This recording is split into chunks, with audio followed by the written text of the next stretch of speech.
Thank you. Well, it's a pleasure to have Tom Evans, Chief Learning Officer of the Year. As you can see, he's a very casual, laid-back kind of a guy. The format that we thought we would take is like a fireside chat, where we have a number of questions that we collected from the board and the planning committee. We've reviewed some of them with you, but not all of them, because you insisted that you didn't want anything scripted. So we want to make this an informal dialogue that I think we can consider our conversation here as a starter, and then we're going to open up the floor for questions from all of you. We do want to record this for those who were not able to be with us, so we wanted to let you know that, so that if you're uncomfortable being recorded as part of the audience, that you might want to reconsider staying. So how does that sound? Okay, now we have CUNY equipment. So lavaliers, I think, are not in the, why don't I give you this one? Okay, I got this one. It's 38 years of experience. I know it is. So what, have a seat, I think, for the camera. And notice I didn't give a long introduction to Tom because it's not worth it. I'm going to ask you a question that you've probably asked scores of people. Okay. Walk me through your resume. You started with a bachelor's degree in accounting from Fairleigh Dickinson University back in 1977. Yes. So I know many of us are asking, how did you get here from there? Can you tell us a little bit about your career journey and what you learned along the way? Sure. I started out way back then, which was when getting out of high school, I needed to figure out something I needed to do because I wanted to get a job. Right? And I wanted to do something that had a degree of certification to it. So whether I wanted to work in business or work on my own, I had flexibility to do that. So that was my focus while I was in school. I never actually, in college, thought at the time that I'd ever be involved with human capital, human resource activities. My focus was more around the business side, really understanding businesses itself. And I liked the public side of business because for what we do and the services associated with that, I always knew that there were people behind it. So it wasn't a number, it was about people behind it, what we were doing, and how, the purpose that we served. So there was something about that's connected with me. Moving forward, I joined at the time Coopers and Lybrand, which was the big 8 back then. And this is all before we had portable computers or laptops that we have today. We were really excited back then about telex machines and how they worked. But the career opportunity said as the profession evolved, there was this greater focus on industry specialization, having perspective and insight. And I was asked to move to a national role for a rotation, looking at how we would advance industry education for the benefit of the firm. And it was through that process that I started to realize that, one, there was more to this than I originally thought. And I also found that I had an interest in it. And I found that actually, and this is for me personally, that there was a nobility attached to it. There was something about making other people better, giving them the opportunity to be successful, and sort of figuring out the recipe on how you did that well seemed to be very fascinating to me. So it started there. I stayed with it for a while. I left it to become the COO of our middle market sector in the firm. And then around the time of the merger, moved back into it as the global leader for our financial advisory services business and education. And then moved there to partner development, PwC University Concepts, and then the other businesses, and in 2004 became the CLO. Impressive. Is there anything in particular that you learned about talent development through your own experience? Perhaps things that you wish you had gotten to accelerate your career or that you had to kind of figure out yourself? Yeah, it's very interesting. It's a great question. Because I do think that a lot of the things that I've accomplished and the things I've focused in on have actually been rooted in that particular question. The starting out, trying to better understand, how I can improve myself, what could be available to help me improve, to be successful. Because reality was, personally, I wanted to be successful because I had career ambition, but I had a family, I had responsibility. And so there were things that I was saying that I found in my own experience that said, this is just too hard. And that I needed to figure out a way to, on my own, to get through it. And then as I got into different roles, and as I looked at those different roles, I've never lost sight of the fact of the opportunity that says through developing talent and the way we approach developing talent, that I actually create career opportunity for those individuals. And the idea that I'm not doing it one person at a time, that I'm doing it at scale, was always fascinating. You talk about your goals and what you look to accomplish, and we'll talk about that a little bit later. But you describe your success very much in those very personal terms. It's not just what you can do for the enterprise, but what you can actually do for individuals. Absolutely. Because that was your own experience and mine too. Yeah.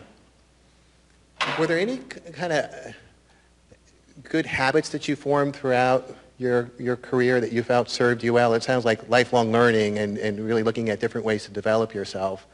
Anything else that was kind of a building block of success? Yeah, I think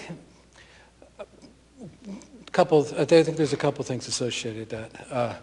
One of them is I have this wonderful ritual with a bottle of scotch. At 25 years old, I enjoy that as a learning opportunity. But I found that learning and developing isn't something that you do periodically.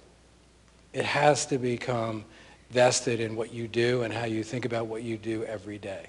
So being curious about that, right, and how do you explore the different ways to do that, to enable that, is pretty much the heart of what I found myself doing. So I explore different places, different sources. I go to different things just to be more vested in, appreciating and understanding. And so I just turned 60. But happy birthday! Thank you. But I'm very fascinated with technology, the toys out there now. A couple of my colleagues are here from the firm. They wouldn't believe that, but the idea that sorry, this should have been on. If you need to get that, we can stop the film. Actually, it's my daughter, and it's FaceTime with my grandson. So, but we'll pick that up later. I think you have a sympathetic audience. Yeah. My grandson's 2 years old. His name's Jack, and every night I get a FaceTime from him. Anyway, so the idea that to just be able to explore, and the idea was sort of looking for learning nuggets, learning insights from a range of things. So I'll look at the paper, I'll be on the beach, I'll be walking here, I'll be talking to someone, and it always, for me, triggers something that about that either fact of information, that's something new, and I get curious about it. It reshapes my thinking about something I was thinking about, right? And I'm notorious for like picking up the phone, and I'll give my chief of staff a call, and I'll say, hey, Jonathan, I was thinking about this, what do you think? And he'll be saying, like, where the hell do you come up with these things, right? So, but it's that curiosity and being open to what all those sources are that actually, to me, makes the space very dynamic. Yeah, we have some experts in innovation, and as I was reading your experience and listened to your interview for Chief Learning Officer magazine, you very much demonstrate that entrepreneurial kind of innovative mindset where you're always looking for new connections and new ways to create value, which is really, really exciting. I think you answered my next question. This is the last one in kind of your career development. How do you keep yourself current in the learning space? So part of it, I think, was just where I was going. The typical trades, so ASTD, CLO, I look to those. I also look outside of those because understanding how trends are impacting the way we think about talent, how it's affecting the way business operates, technology that's influencing us. I look to those sources as well. So they may not seem on the surface to be directly relevant, right? But they are really important to sort of shaping how you think about the space and the ability to have conversations, especially at the C-suite, senior level, to be relevant. So I look for a range of places. Fast Company is a great magazine. Absolutely. Or the Absolutely. Science Quarterly and The Economist are two of my favorites. Yeah. That's great. Okay. Let's move on now. We're going to cover making learning a strategic imperative, and then we're going to talk about leading the learning function, the future of talent development, and then we'll open up for some questions. Sure. So we'll, first, if you could tell the group a little bit more about PricewaterhouseCoopers. What kind of organization is it from a learning perspective so that we have the context? Sure. And then I'm going to ask you to tell us a little bit about how you've created a learning culture there. Okay. So PwC is a professional services firm environment. Range of services go across the typical areas around accounting, audit, tax, advisory services, as well as a range of financial consulting areas.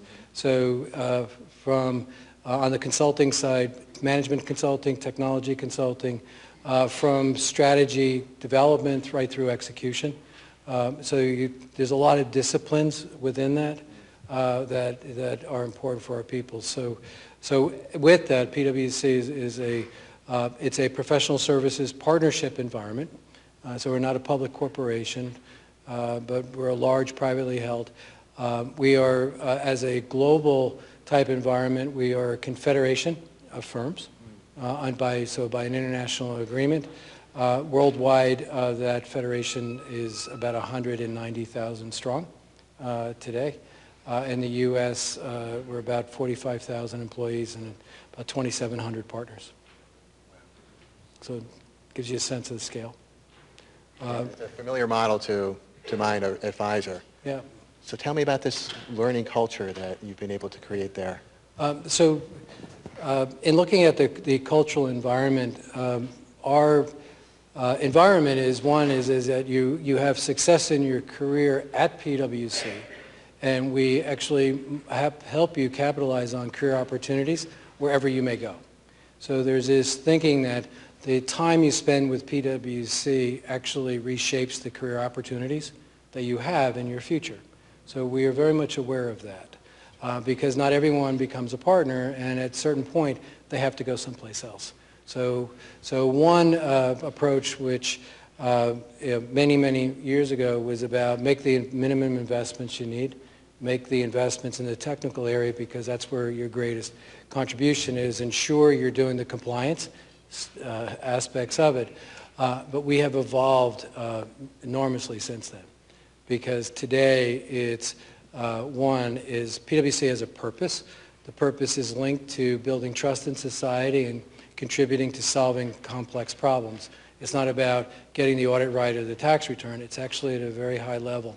And the reason why that purpose statement is set there is because we operate with 4 generations in the firm, and the majority of our firm is made up of millennials, right, and starting to get a Generation Z in place. The average age of the firm is 29 years old. So we're young. So we're very much aware of the fact is that one, purpose and alignment of purpose to a value structure is very significant. So when you start to now move into evolving a learning culture, if you have a brand aspiration that says that we contribute to building trust, we contribute to solving problems in society, that you have to build people who have the ability to contribute successfully to that brand expectation with our clients and in the marketplace and in the communities that they serve. So we, one, started with understanding our brand, understanding our purpose, what are the underlying culture, value, and behaviors that go with that, and the related expectations. And every employee that joins the firm understands that through our, not just our day one services, that's actually established in the sourcing process before you even come. So, and then it's reinforced on day one through a series of things, that actually aren't really just day one related. It's actually your first 6 months with the firm. And then how we then build that into how we shape the way we develop our talent. The other thing I would say is that we have a career framework that's a leadership framework that we defined is specifically around 5 dimensions around what it means to be a leader. And we invest in that, and we have an expectation that we would develop leaders at all levels.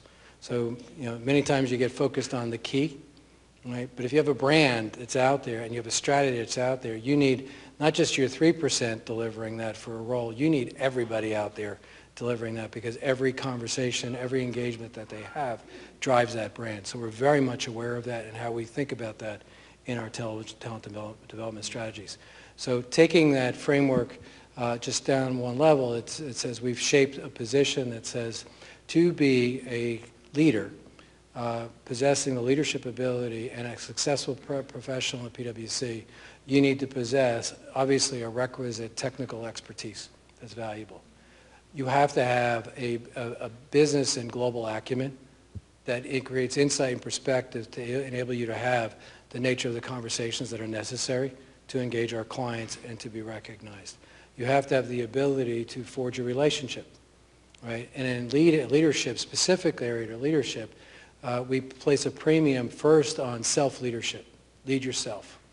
Then learn how to lead others and bring the firm along with that. So in that framework, that's been enabling us to drive a culture that recognizes the value nature associated with our learning and learning strategy, and therefore because it's actually linked to the success of the business strategy in our brand.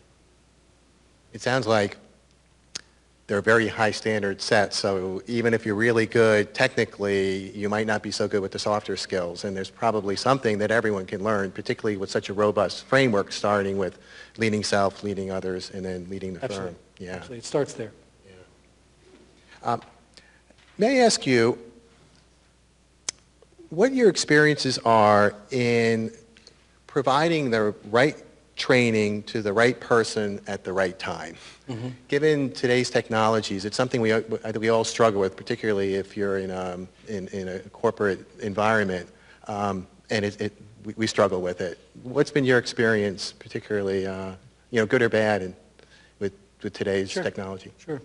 Many times, if you think about that question purely in the context of curricula, you won't make it. Because it's too slow, too expensive, and it's periodic. And when you think about just the nature of, at the right time, to the right person, you can't be prescriptive and direct that solution set at a corporate center. I think you have to recognize that the individual plays a significant role in shaping what is the right time and what is relevant. So our thinking has evolved quite a bit to move away from strict curricula to appreciating today that you have to provide a range of learning assets in multiple forms and move away from a push strategy around learning to a pull, right? And make it available, and also to make it available timed closer to the point of work. So, do you have a smart system where you're actually identifying what seems to be most valuable to colleagues? They're able to rate that or tag that, yes, so that the ecosystem gets smarter over time? Yeah, we do. We have a range of measurement things that we get involved with.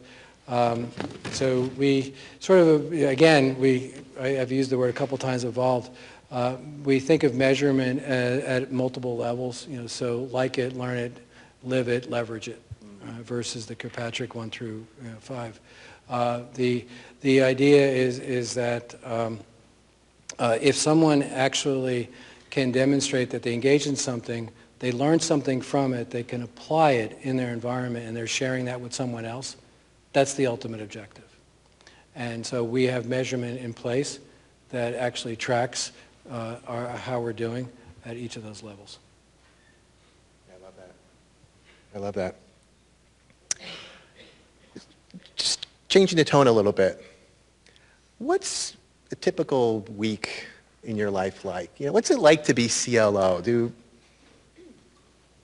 red carpets, I'm sure, don't go unfolding in front of you. What is your lifestyle like? I haven't had that experience yet. It's interesting. I would say it's a bit eclectic because you're engaging at a lot of levels. So I can find myself in the course of a day, a week, engaging at a specific programmatic level, right? Because it's not about I'm writing, and my guys that are here know that I don't do that very well. In fact, they don't want me to do that piece of it. It's annoying. But I do engage in the conversation, right? And I want to recognize and understand that it's easy to say I have a stated objective.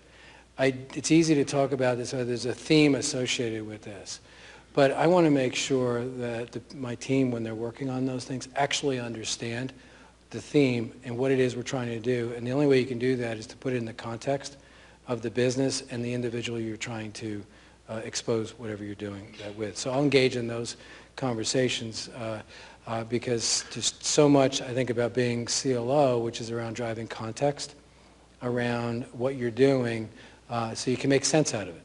So I have the ability to want to engage because I can bring a business perspective to it. So what's important to the business? Why are we doing this? What's the reason behind why we feel we need to spend this money to ensure our people can get there so that my designer who's working on that program can actually do that with a greater appreciation and they're not designing in the vacuum. I find if you do that, then what you design, what you create is a bit sterile, right? And it lacks relevance. And with we're finding with the generation, especially the millennials, if they don't see the relevance of it right away, you lose, and you don't get a second chance. So getting and grabbing them right up front, understanding how you build that is something that I, as a CLO, I find myself will engage in those conversations to help produce a better solution. So at that, I can do that.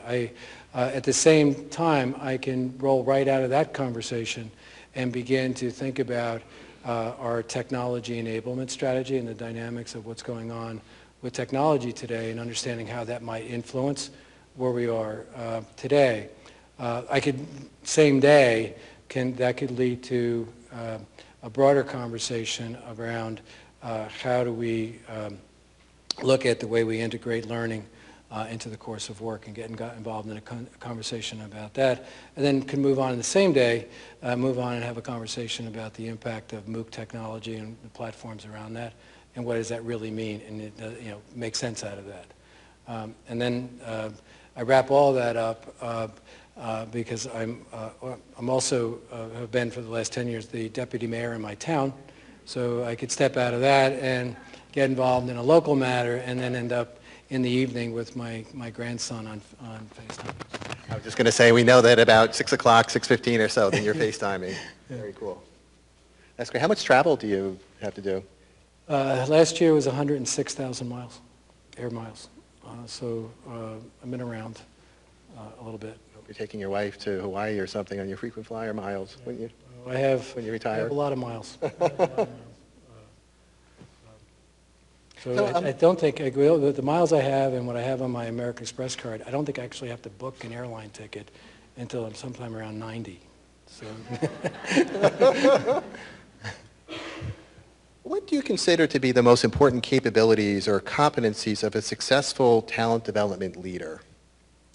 So there's a range, right? And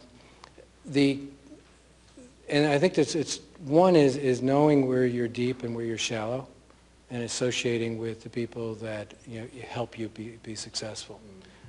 Two is understanding it's not about yourself.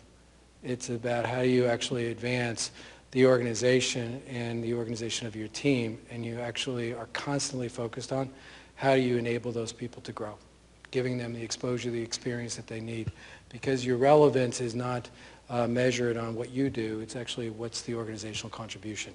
And you have to sort of every day recognize that that's a different way to think about the people around you. Skills that I think are about who you are. We talked about one earlier is being curious, right? Don't dismiss anything. Engage in the conversation. Be thoughtful about the conversation, and be a good listener. I found that some of my best experiences is when I've actually been the most quiet, because I hear first what is actually going on. It gives me time to reflect and to reshape how I might respond around that. So the idea to listen in context, to drive relevance, to be curious, and also to be agile. Right?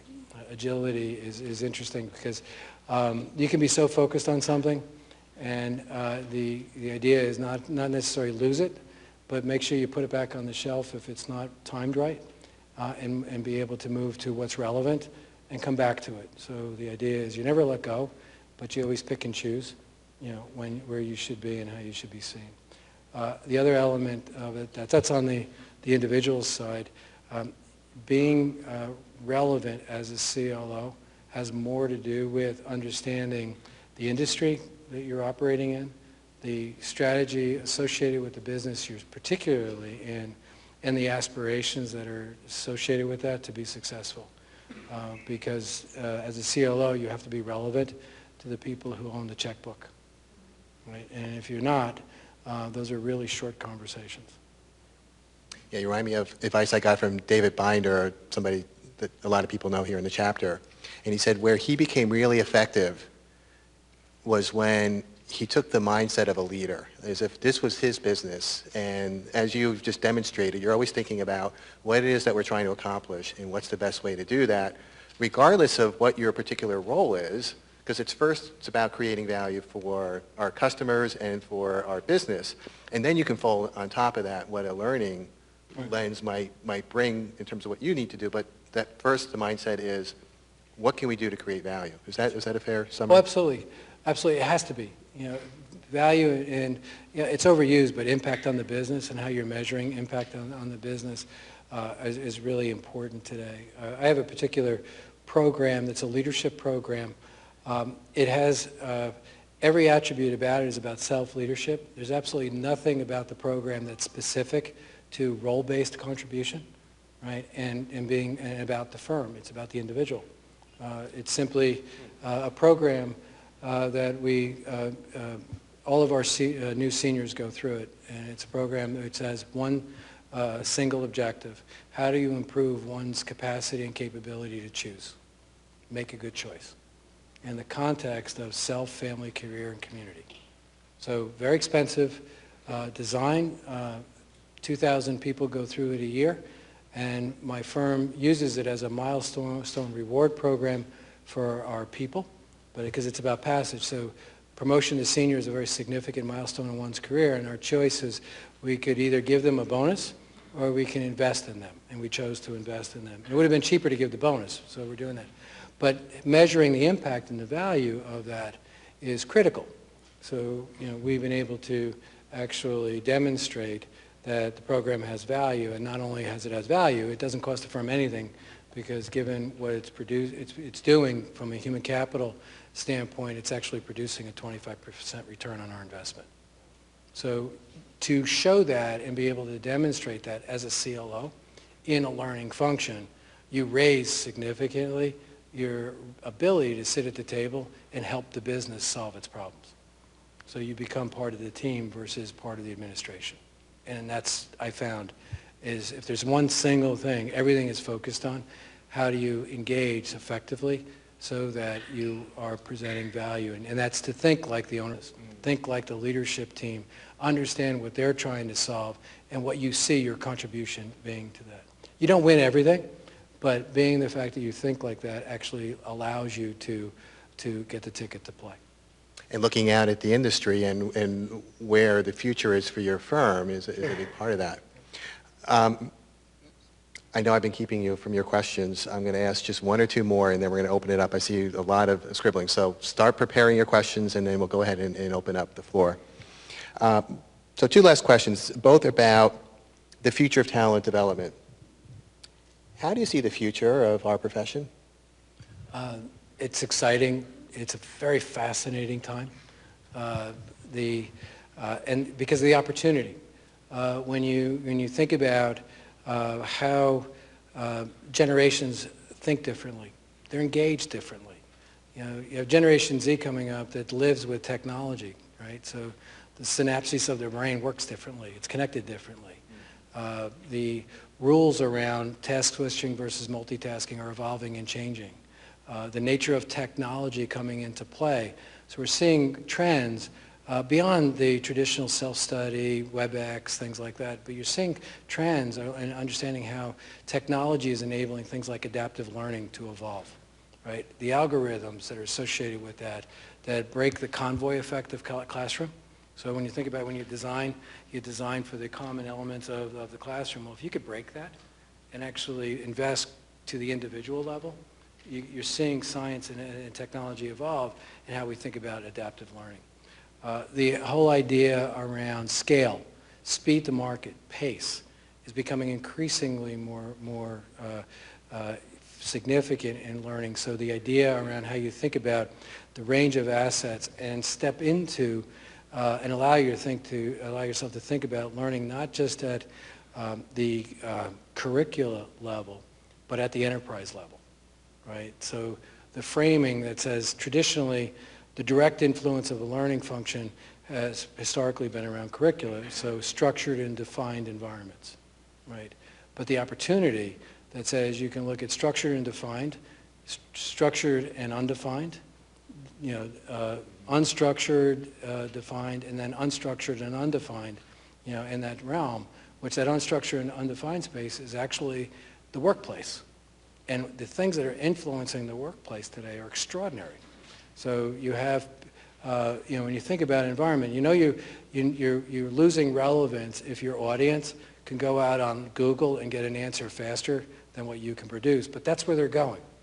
So if you're not keeping up with that and keeping up with that range of assets, right, you're going to actually lose pace. So it's a fascinating time because things like interactive PDFs, which you didn't put a value on, have a premium value. What's on YouTube, what's on TED Talks, what's in Get Abstracts, what's in a range of these things today are all fascinating things that I think influence the way we think. So the idea that says that the talent development function has the ability to contribute with keeping pace with the speed to market that's necessary for the business, that has the flexibility to adapt to be relevant to generational differences that exist, to engage in social collaborative environments today that are just beginning to become more valuable in the workplace. You understand that there's a richness to that reshapes the way you think about what your role is and what your contribution is as a human capital function. And then when you add to it the nature of talent and the scarcity of talent as a megatrend, and recognizing that companies are going to be looking at more flexible workforces, right? So think about a workforce opportunity that says, I want to have all this balance in my life, so I want to actually work when I want to work, right? And I'm going to be very talented and very, very bright, right? But the idea is, I want that flexibility, so why won't a company look at its cost model and say, I don't want to hire that person, give them all these benefits, pay all that stuff, I'll hire them for the time I want them. But they're part of my screened, approved, flexible workforce. It's coming. And that individual then can also work for multiple companies. Oh, sure. Right? Just the way our consultants do today. Absolutely. So there's more of that's coming in place that, to me, makes that talent more valuable. It recognizes that we're going into a world where technology is going to enable it. The fun thing around badging and all that stuff we've been talking about, the new step, I don't know if you've heard about beacons, little beacons. It's like a fun little thing. I think very cheap, but the idea is of a beacon, it just is an example of what's out there. It's fascinating that you can actually change your whole onboarding experience, the cost associated with onboarding experience, if you use beacons. So why does someone have to sit in the classroom If you put beacons around the company and they go see the person they should be talking to, and they're using their handheld, right? And if you go on to iTunes and go to Beacon Scavenger Hunt, right? You can program, turn into it. You can actually create something that has a whole different structure around it. Is getting people to talk to the right people that they should be talking to, and they're spending 20% of that time back in the classroom because they're out engaging with the organization, which is increasing their relevance immediately, just because of a little tool. The idea of a beacon that says you can give people recognition, right? That says in an organization, if somebody's having a problem, if you have somebody else you've given a badge to because of the beacon experience, well, that person can go find that person who has the beacon because they're relevant to helping them get through, and that conversation is infinitely more valuable than what you can actually create in a structured curricular environment. So today's technology is making the future, and not long-term future. We're talking about beacons are here now. They're only going to get better, and so when you think about how things are shaping technology over the next 3 to 5 years, it's just a fascinating time. So you see potential employment opportunities being based on our beacon badges or something kind of like that? Well, you look at an onboarding process. Think about all the things you do from an onboarding process that you spend time investing in, spend money on creating, spend money on how you put them into an artificial environment when they can actually be in the real environment, right? Yeah. So it's just the idea of thinking it through. Does it make sense? Now, if PwC where we're bringing on board 9, 10, 11,000 people a year, probably not a strategy that's worthwhile because of the scale of it, right? But there's opportunity around it, and I think understanding what those things are is fascinating. The whole idea of if you have technology enablement, the idea of a redesigned connected classroom, right? Fascinating things are going on with connected classroom. The old idea of connected classroom being a camera with a screen in the front of the room, right? That's old, it's ancient today.